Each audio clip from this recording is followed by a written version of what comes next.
According to the CDC, melanoma kills about 9,000 people every year in the United States.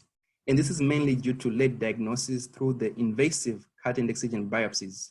My goal is to come up with an effective and less invasive method to detect this disease. My name is Tendai Mafireyi, and I'm from Portland State University. My enzyme of interest is thioredoxin reductase 1, which is overexpressed in melanoma cells. Now, thioredoxin reductase 1 reduces the disulfide bonds of thioredoxin through a nucleophilic attack of the disulfide bond. So there have been probes that have been designed which mimic this mechanism, whereby you have a disulfide quencher being conjugated to a fluorophore. In the presence of thioredoxin, the disulfide bond is attacked by thioredoxin reductase 1, and then you uncage the fluorophore.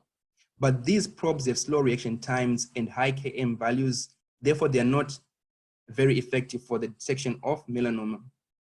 What we aim to do is to design diselenide probes, since the diselenide bond is more electrophilic and can be easily attacked by the thioredoxin reductase, so as to uncage the fluorophore. So after designing our probes, we docked them on the enzyme active site. And as you can see in figure 1, we have a diselenide probe in figure A and a disulfide probe in figure B. And in figure A, you have a beta binding affinity of negative 11.1 kilocalories per mole compared to negative 9.6 for the disulfide.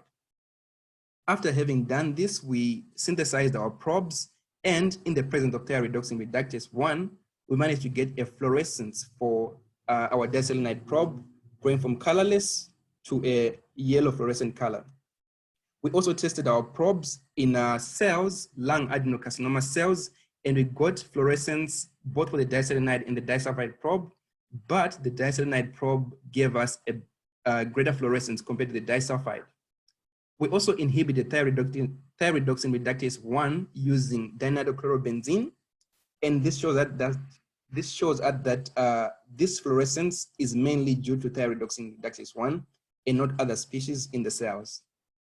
Eventually, we wanted to test out if our probe was selective for thioredoxin reductase 1, and we did this by exposing it to different reducing agents in the body, such as glutathione, homocysteine, and cysteine.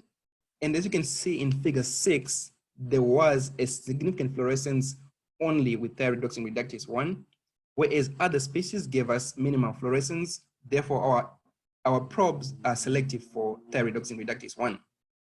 Therefore, with this, we came to see that diselenide probes are indeed superior to the disulfide probes and are can potentially be used in the detection of melanoma and in the detection of thioredoxin reductase enzymes. Thank you.